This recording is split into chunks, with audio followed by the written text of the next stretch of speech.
Hello, parents. This is Justin Hodges, Latin teacher at North Forsyth High School.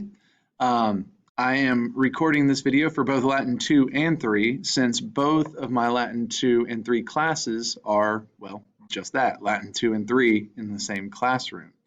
The general information between the two is generally the same. Obviously, the material we cover is a little different in Latin 3 than it is in Latin 2, but overall, the ideas are very similar. If you have level specific questions for me, I'll have my contact info at the end of this. I'll be happy to answer any of your questions. A lot of you are returning, have returning students, but I do have a fair number of new students who I did not have last year. So I'll introduce myself first very quickly. I graduated from Centennial High School in 2008 in Roswell, Georgia. I am born and raised in Alpharetta. Back from before, it is what it is now. And after graduating from Centennial, I went immediately to Georgia Southern University, go Eagles, where I earned my bachelor's degree in writing and linguistics with a focus in creative writing, but basically a double focus in linguistics as well, hence where I am now. And during my first couple of years of teaching here at North Forsyth High School, I also went to Piedmont College, where I earned my Master of Arts in Education and Educational Specialist degree in Curriculum and Instruction. Here is my beautiful family. This is my wife, Alita, and my son, Elliot. He just turned 3 last week. And in November, we are expecting one more. We do not know if it's a boy or a girl, but we are very excited. So for the couple of weeks leading up to and including Thanksgiving break, I will be out with a new problem on my hands, but everything will be on its learning for students to use and using some of the best practices that I've learned, from the influx of online teaching that we've experienced since last March.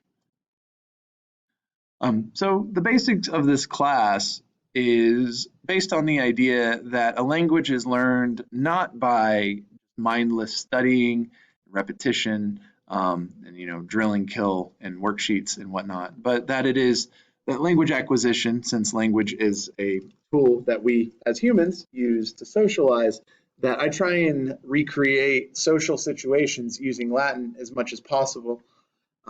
This one, like I said, it emulates the way in which, say we learn English as young children by hearing our parents talk and hearing the people around us and TV shows and whatnot.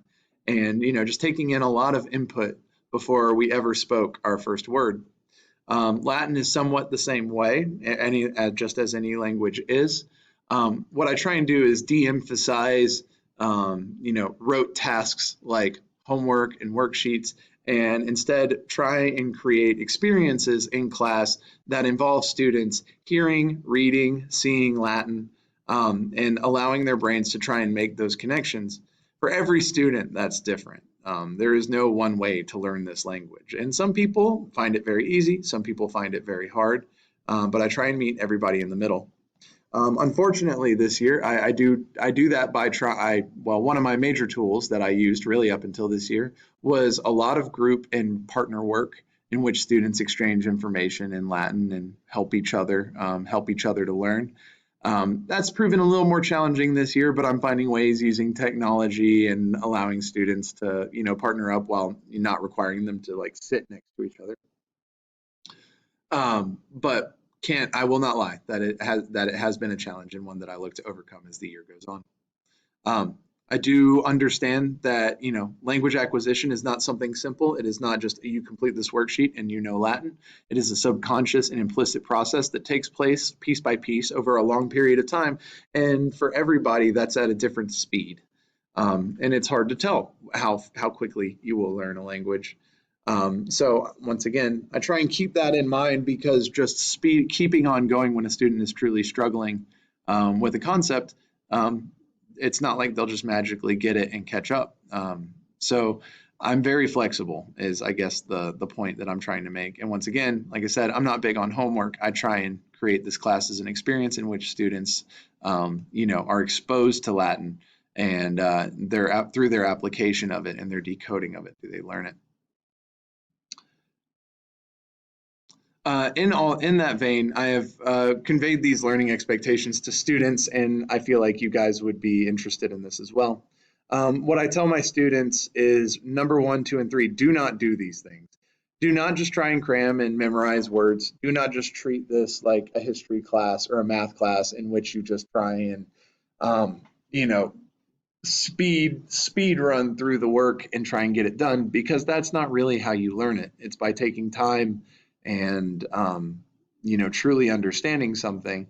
And if that means you take a little longer on something in order to only understand 3 things when there's 10 things on the page, just really understanding those 3 things is more important than just speeding through numbers 1 through 10, giving half-hearted guesses and not really understanding anything.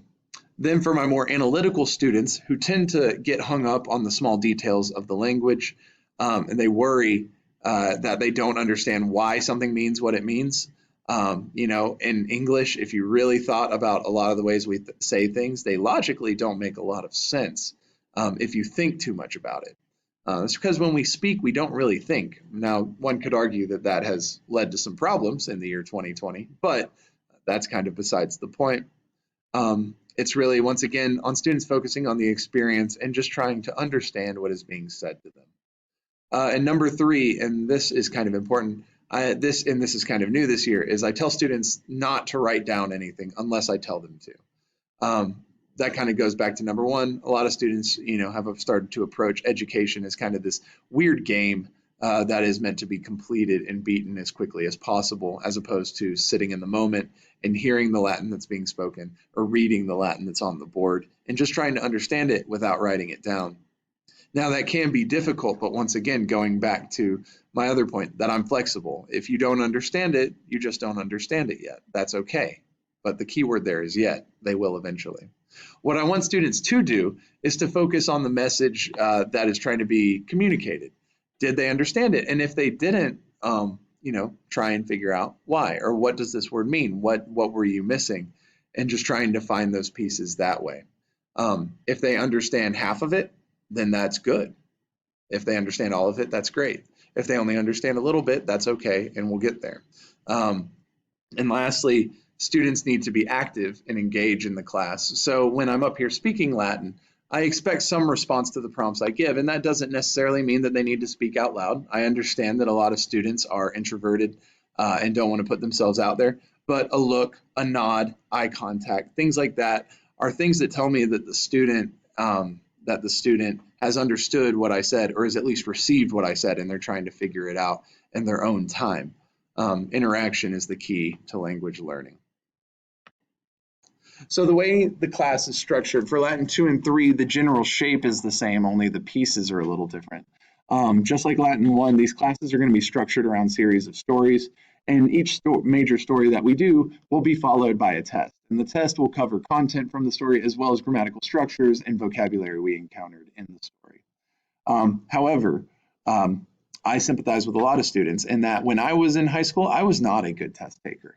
And I would work hard sometimes. And when I would work hard, that did not necessarily translate to good performance on a test. And that could be me, that could have been the test.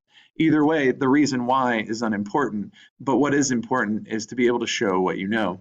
So for that reason, and last year I did use these as well, is that students are given a portfolio. This is a folder that has their name on it, and they can keep track of their work in there. And it's just basically they form a collection of work. So if they take a test and they do poorly on it, then afterwards, if they want, they can schedule a conference with me and open up their portfolio, and they select some pieces. This requires a little work on their part. They have to select some pieces of things they did in class that they feel show that they mastered the concepts that were covered on the test. And we'll sit down during rater time, a 10, 15-minute conference, and talk about it. And if I feel at the end of that conference that they have, successfully shown me that they did understand those concepts, they just didn't have a good day that day, then I will supplement that test grade because their portfolio showed me that they accomplished the objective that I had set out for them. And this process is something still kind of new to me and something I'm still working the kinks out in, but I do think that students did appreciate that kind of flexibility because test anxiety is just one thing that kind of distances students further from the learning experience, and that's something I'm trying to, ameliorate, make better. Latin 2 and 3, we focus a lot more on Roman history, mythology, and culture, and so there will be projects with that. Last year we had the mythology pumpkins and things like that. We will be doing that again this year, as well as some others, and I will be sending updates out about those, and I'll show you at the end of this presentation how to get information about that. And lastly, a summative grade that I'm giving this year is students' ability to receive input. This goes back to these learning expectations, specifically these do's down here.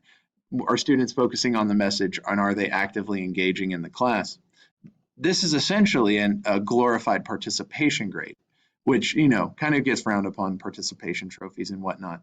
But participating in class and participating in something that you are trying to learn is a valuable skill, in my opinion. And a student's ability to actively participate, I feel, needs to be rewarded. And also, it's an objective that students need to meet, the ability to do that. Now, once again, summative grades are 75% of a student's grade. These are basically test grades. Formative grades, 25%, consisting of the worksheets and daily practice that we do.